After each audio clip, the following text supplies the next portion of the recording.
পূর্ব ত্রিপুরা আসনের বিজেপি প্রার্থী রেবতী কুমার ত্রিপুরার সমর্থনে কমলপুরে আয়োজিত হয় নির্বাচনী জনসভা।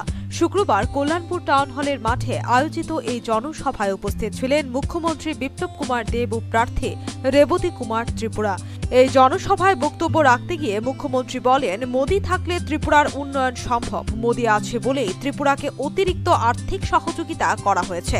এছাড়া মুখ্যমন্ত্রীর দাবি, মোদি থাকলে ৩ বছরের মধ্যে ত্রিপুরা একটি মডেল রাজ্যে পরিণত হবে, কারণ প্রধানমন্ত্রী নরেন্দ্র মোদি ত্রিপুরার উন্নয়নে প্রতিশ্রুতিবদ্ধ। মোদি আছে, ত্রিপুরা এডুকেশন হাব হবে।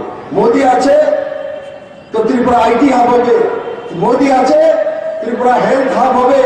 মোদি আছে তো ৩ বছরের মধ্যেই ত্রিপুরা মডেল স্টেট হবে। কারণ কি, মোদি কমিটেড ত্রিপুরার জন্য। অন্য কেউ বলেনি, রাহুল গান্ধী বলেনি, প্রকাশ করা বলেনি।